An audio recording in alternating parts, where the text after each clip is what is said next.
welcome back to Cliff and Baz. We have kind of had this format for the past, 2 weeks now? Almost 3 weeks. This is number 20.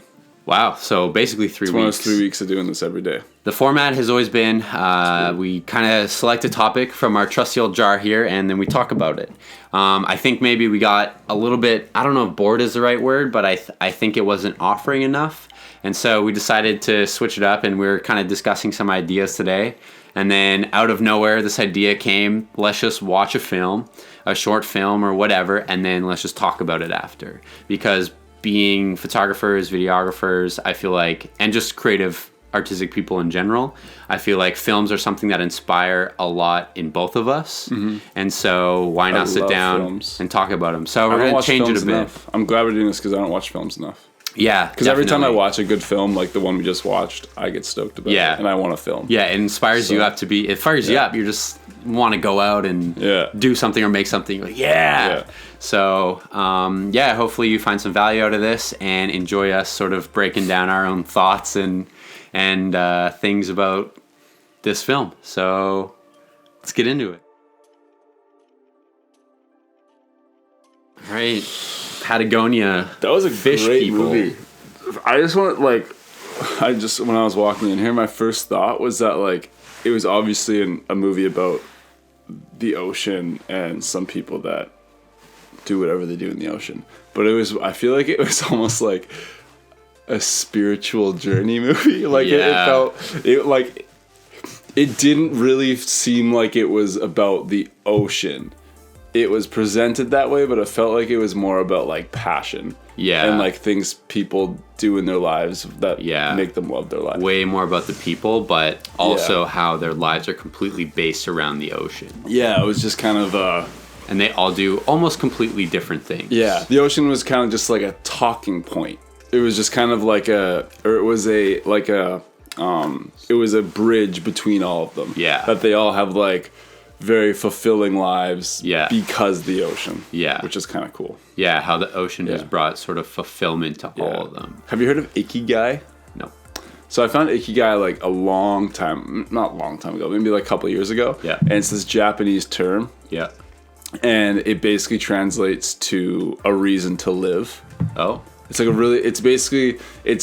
said to be one of the reasons why Japanese people live so long and why so many of them work so long, because they feel like they have purpose. Yeah. And I feel like that's what this movie was about. Right. The whole time I was like, this is like an Ikigai movie. How do you feel like this movie has related to your own life?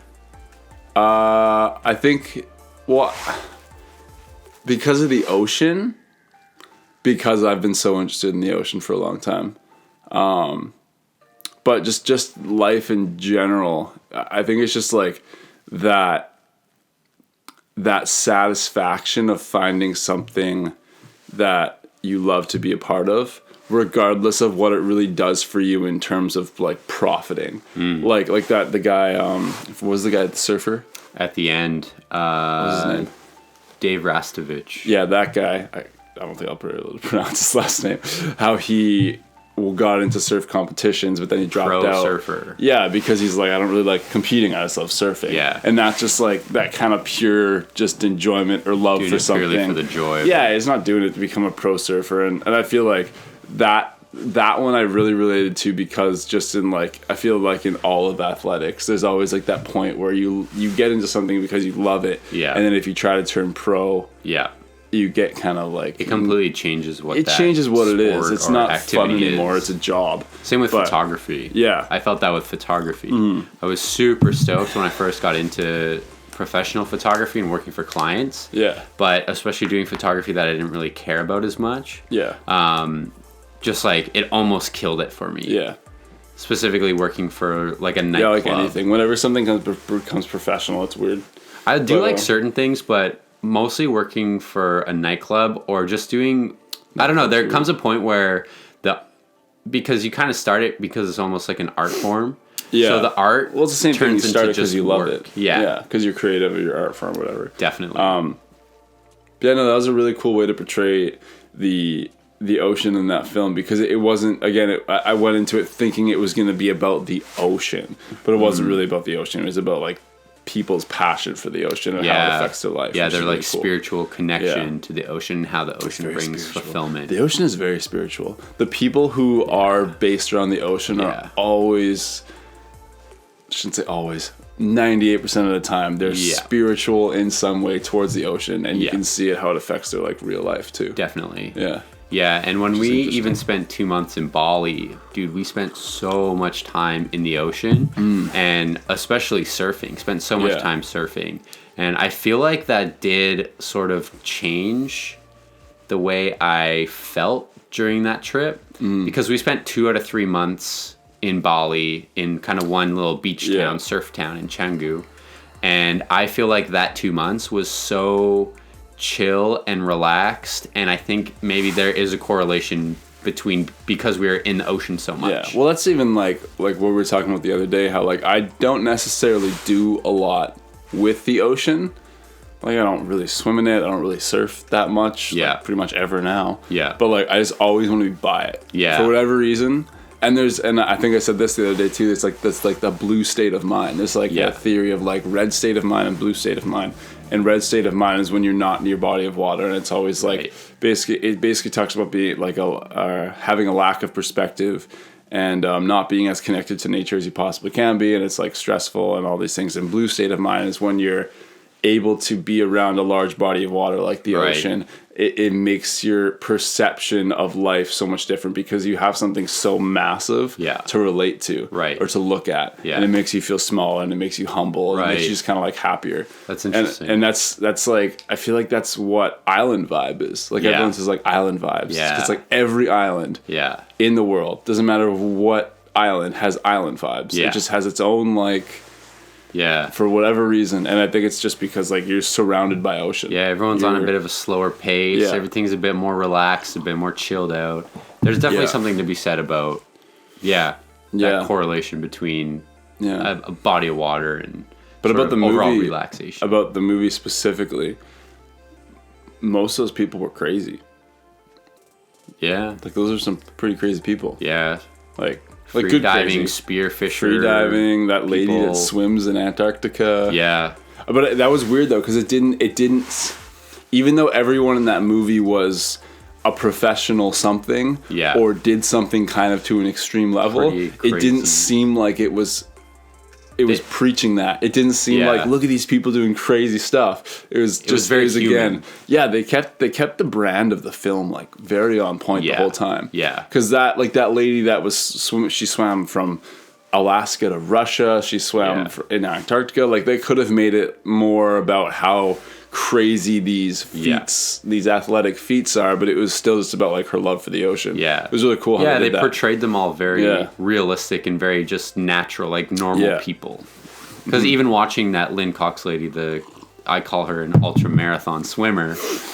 She, looking at her in the interview sections of the film, she's just such a normal person. Such a normal person. And all of them were like that. They were all like that. Even that big wave surfer kid from Tahiti. That was, I think, the most like, he was the most like stereotypical like pure souled surfer, like just this Tahiti kid who can like speak English but like kind of not really. He's always happy, just surfs massive waves, just like stoked all the time. So crazy. What was your favorite shot or scene? Did you have one? That was actually one thing I was gonna say, is I thought the shots were very cohesive. But like all the shots were good. Like there wasn't really any like throwaway, just like let's put this in to fill a gap. They were all really, really good, and they all told the story extremely well. And there was none that were, whoa, this shot's so cool, it has to be in the film. Like I didn't get that vibe at all. I mean like some of the shots of like Taipu, is that how you say it? Taipu? Chopu. Some of the shots of like that guy surfing Chopu, like that, those were crazy. Like that one massive wave. I always love like underwater shots. The underwater with of like the wave going waves, over top, and you can see the cycle. Those are my favorite. Yeah, those are nuts. Or the one, they're fun. It was a good. Patagonia always has. I feel like that's their style. Is they always put out films that are very aesthetic. They're always very beautiful. So, every shot is thought out. It's not just like because that's one of the things about documentaries. Is a lot of times they don't have the ability to get shots that tell the story that way, so they just use voice. But Patagonia always has films that the voice is there, the talking, the voiceover, the interviews are always really good, but the shots are also really fucking good. Patagonia is one of those brands to me that, they are kind of super hyped up and whatever, but I think they are for a really good reason because, first of all, they make extremely great products, but they're just a really cool brand. But anything they do, it has this, I always call it flavor. They just have flavor to them. It's I don't know how to define what it is. Point.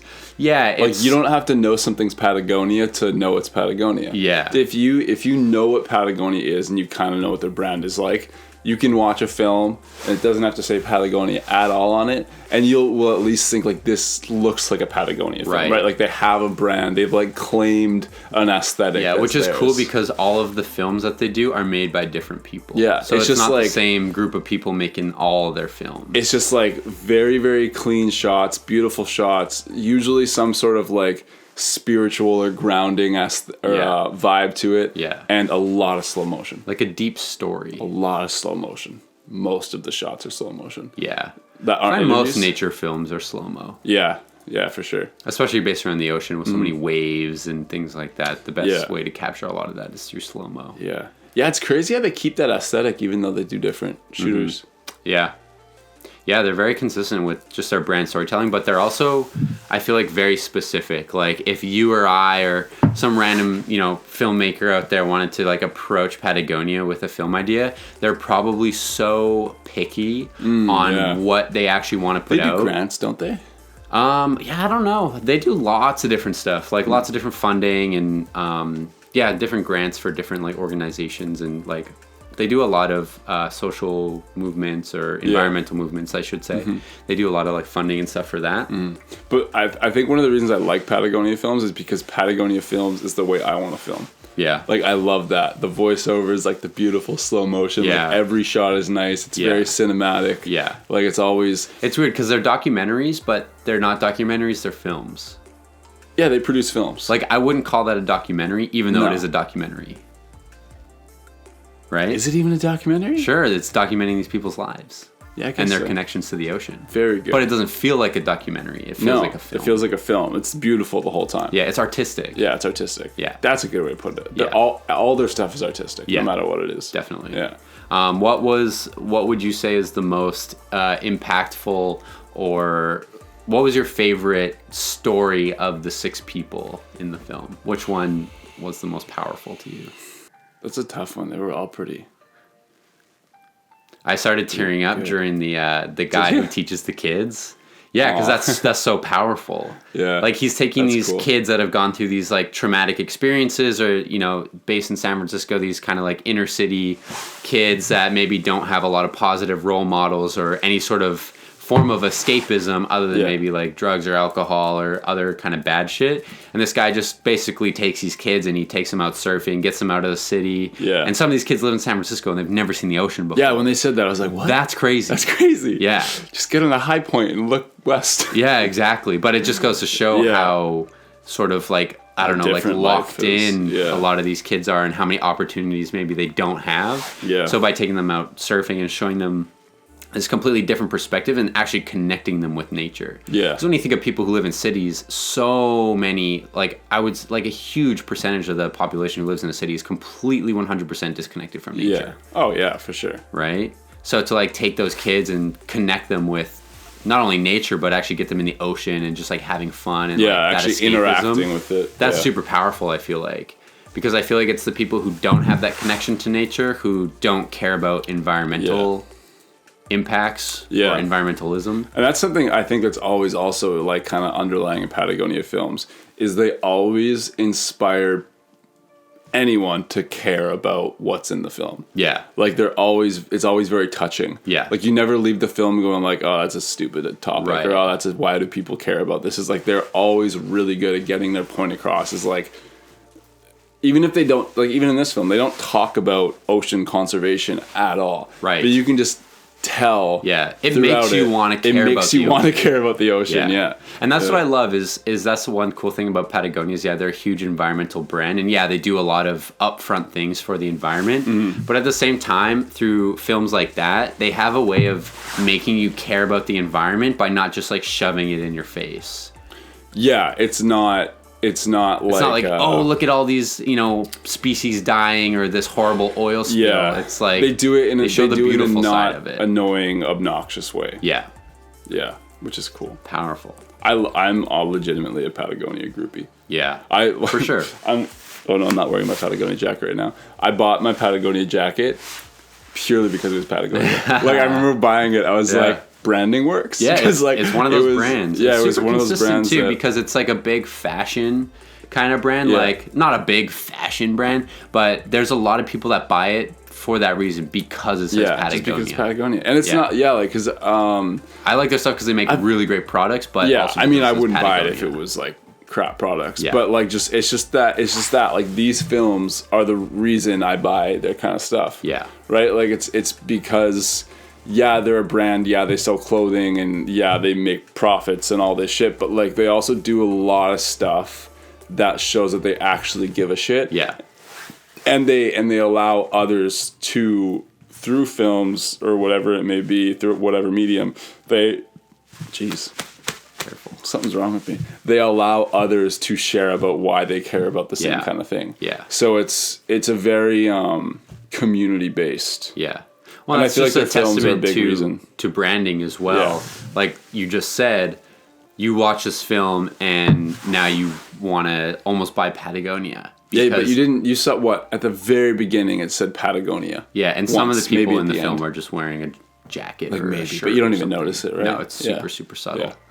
Yeah, good job, super Patagonia. powerful. Good job. As usual. Why would you say this film is worth watching? It's just a really feel-good film. Yeah. I don't think you learn much. Like, it's not like educational. It's like, it's educational. It's not educational in a way that like you don't learn about the ocean. Right. But it is educational in the way that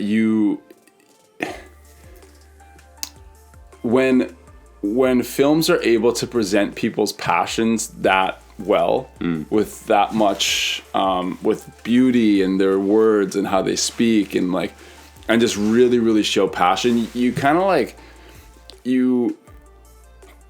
I believe like each time you watch something like that, it educates you how to understand people more. Yeah. Because it's hard to understand someone when they talk about what they love, because you don't love that thing necessarily. Right. But these kind of films are the kind of things, or any type of creation or art, that allow other people to express why they love something in their own voice, is how you are like able to understand people better. Right. Because most of the time, like, you see people who do big wave surfing, and a normal person be like, why the hell would you do that? You're gonna die. Yeah. But then you watch this film and you watch that guy in Tahiti talk about why he does it, and like his past, and like how he did it when he was a kid, and like it's his passion. It's like, oh, okay, you get it. Yeah. So it kind of, that's why I love this film and these kind of films. It's just like, it opens up more of the world's people to you, and you understand more people better, and it translates to anything. Like, this film could have been about mountains, or this film could have been about forests or trees or art, and it would have been the exact same thing, right? Totally. It's just like that communication of people's passions is really important, I think. Yeah. And I feel like that can almost help even inspire other passions in people. Because say you're at a point in your life, you don't really know what you want to do or something, and then you watch a film like that, and then you see, the effect that surfing or photography or spearfishing and free diving or just swimming has on these people, and you're like, whoa, I never thought about that. Or, you might get this like kind of spark inside of you that's like, I want to try that. Yeah, every time a new topic came up, I was like, oh, now I feel like trying spearfishing. Or like, I've always wanted to shoot waves. Or like, I forget how much fun it is just to be out in the water surfing. Yeah, these are the kind of films that like, and for inspiring reasons, like, they inspire me to make more films. Yeah. To try to make more stuff and like get out and make better stuff. Yeah. And just not even necessarily better, just like make more of like what I actually want to make. Yeah. Yeah. Definitely. One of the things I did really like about this film is this film could have been shot on a single camera and a water housing. Yeah. Like the whole thing. Yeah. There's no like, the shots are all beautiful, but there's no like crazy follow shots. There's no crazy one takes. Yeah. It's just tripod, camera, a camera, maybe a drone. Yeah, they had some couple drone shots. But like, it's not like a movie production level thing. It's like it could have been just a couple guys with like 2 cameras maybe. Yeah. And they shot this beautiful 50-minute film. Yeah, totally. Yeah. I love films like that. Yeah. Where it's like they didn't need the Hollywood gear. So that being said, what did it inspire for you? Like I said, like that makes me want to make more films. Yeah. Partially because that's the kind of film I would make. Yeah. Like if I was gonna go out and make something, it'd be not necessarily the ocean, but like that style. Like I love the voiceover, I love the interview, the beauty. Like every shot's nice. A lot of like slow motion use, very artistic, cinematic. And I think like on like a spiritual or emotional level, it was inspiring in the fact that like just doing what you want to do because you love it and not because it like I said at the beginning, because it's like a profit. And that's why I said like the ikigai thing. It's just something that you feel like brings reason to your life, and you do it purely for that reason. Right. Yeah. There is no necessarily specific gain. Yeah. Other than that, it makes you happy and it makes your life better. Yeah. And that's what I think was communicated in this film. Yeah. How about you? It definitely inspired me to want to spend more time in my wetsuit. And dude, I forgot my wetsuit. Just in the ocean.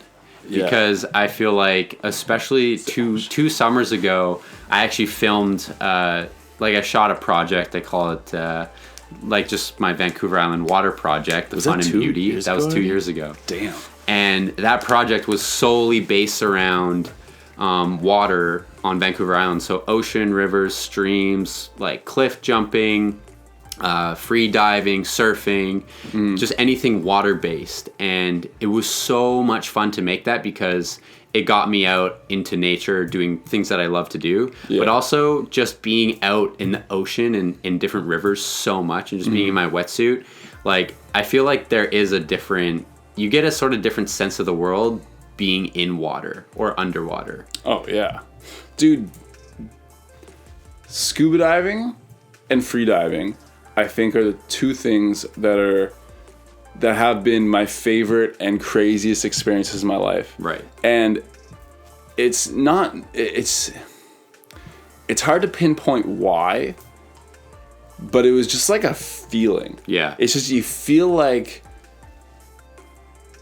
you step into another realm. Yeah. Like it feels like another dimension. Definitely. You can fly. Yeah. Everything around you, the fish, they fly. You can go up and down, and like there's points like probably one of the coolest things I think, and most recently this happened when I was in like a deep part of the ocean, and you would do like free diving, and even if you go down, like I think the deepest I probably went was maybe like 10 meters down. Right. And you get to the point where like you can't see the bottom, and all you can see is like the sun rays coming through the surface. Yeah. And you're just in like this blue void. Yeah.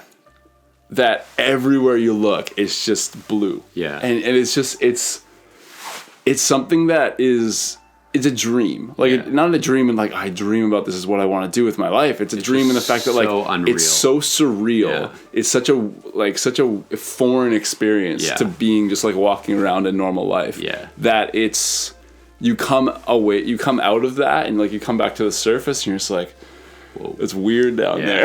It's like, that's another world. Yeah. And that scares a lot of people too. Like, I know terrifying. So many people who are just scared to even just swim in the ocean because of that difference, because of that foreign sort of feeling. People, it's kind of like a great unknown. Like, you don't know what's down there. You don't know what's under you. I think that's some of my draw to the ocean though. And definitely before I ever even saw the ocean, that was my draw to the ocean, was that I had this like equivalent interest, but also this fear. Yeah. That like I couldn't understand how something could be so big and so vast, and have so many animals in it, so many things that could kill you. Yeah.